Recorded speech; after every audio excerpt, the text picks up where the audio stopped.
Hi there, welcome back to my channel. I'm Kate, and I guess welcome. There's quite a few new subscribers this week too, so I'm glad to see you. Today I'm just going to talk about the books that I have been reading this week, and yeah, we'll go from there. So I finished 3 books this week, which seems like so much, but they were all really good books. So the first book that I finished was The Shadow of the Wind by Carlos Ruiz Zafón, and so this is about a boy who finds a book and then goes on kind of a quest. Oops, sorry, that is the baby monitor. Sorry, okay. He goes on a quest to uncover what he can about the author of these books, because all of the books by this author have basically been purged. And so it's about what that quest looks like, what that inquiry looks like, and what he learns. It's kind of almost a thriller, like a literary thriller. And I enjoyed it quite a lot. The prose was nice and the writing was really nice. I didn't love the fact that this is, it's definitely a novel that's written by a man, and it's a very male-centric story. All the main characters are men. They live in this male-dominated world, and so a lot of the times when they talk about women, it's not great. It's kind of that locker room talk, which I hate that word, but it's that kind of talk all the time when they're talking about women, which I didn't love. But I would absolutely read the rest of the books in this series, so I guess it wasn't bad enough to detract from the story for me, but definitely deserves kind of an asterisk in my opinion. Next, I started and finished this book called The Rekha Diaries, Escape from Islamic State. So this book is really, really interesting. This is by a young Syrian man, and he's somehow got in contact with a journalist from the BBC and is smuggling these diary entries out of Raqqa, which is like the capital of the Islamic State in Syria.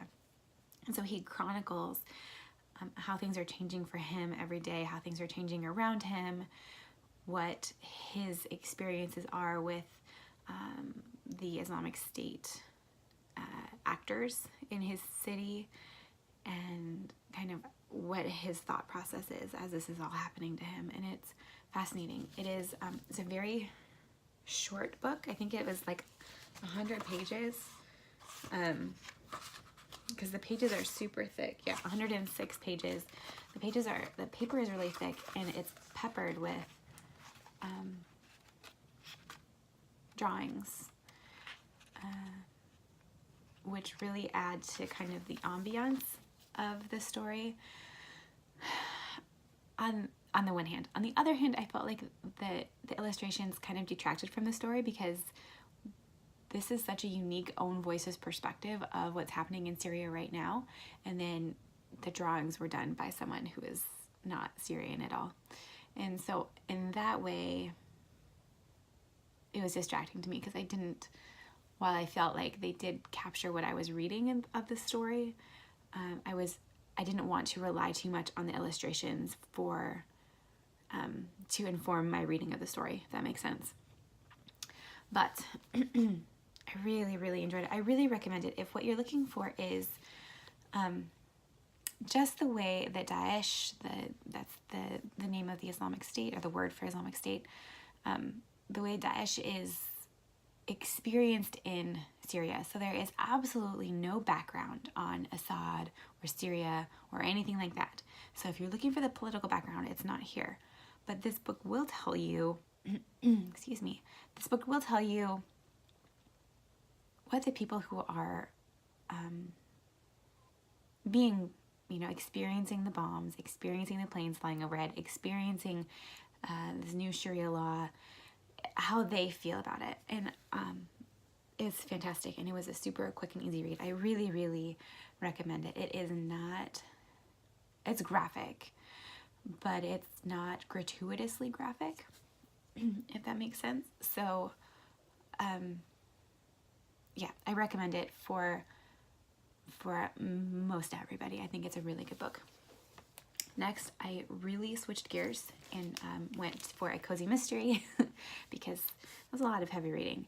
So this is The Pint of No Return by Ellie Alexander, who also writes the Bake Shop Mysteries, which I quite enjoy. This is a different series that takes place in Leavenworth, Washington, which is like a day trip away from my house. So it's kind of fun in that way. I don't like this series as much as the Meet Your Baker series, and I think for a lot of the same reasons that I didn't enjoy Shadow of the Wind as much as I think I could have. So this book takes place in the world of microbrewing, and so you have a female protagonist, but she's very much in a male-driven world, and I just didn't like it as much. I much prefer the Meet Your Baker books, in which Jules is the protagonist and she is living in a world surrounded by lots of women. She and her mother run a bakery, and I like that better. That being said, I did really enjoy this book. It was a good, this is what I read right before the election. This is what I read right after the election. So if that gives you a glimpse into my mind, my mindset, I could not focus on anything before the election. After the election, I needed something concrete to focus on. So here we go. So those are the 3 books that I finished. Now, super quickly, the books that I have been reading. Looking for Lorraine. I love this book, you guys. I love it so much. I'm going to talk about it more when I'm finished reading it. I am about, can you see that? I'm about halfway through right now. But this is fantastic. If you are at all interested in feminism, race, gender, sexuality, global politics, and anti-colonialism, and how those things intersect and did intersect or have intersected since at least the 50s, this book is a fantastic illustration of all of that. So definitely I'm enjoying this one a lot. My lighter and easier read is this one, Girl Waits with Gun by Amy Stewart. I'm not very far into this, so I can't tell you too much about it. My husband brought me home the second book in this series from the book room at work, so I wanted to check this one out from the library and read the first book before I read the second book. The jacket says that this is a book about, this is a novelization of the story of the first female sheriff, one of the nation's first female crime fighters. So far, the jury's still out. It is getting my attention more and more, so we'll see how that goes. And then finally, hopefully we don't have books flying all over the place. Okay, books falling on the floor wake up children, so we have to be very quiet.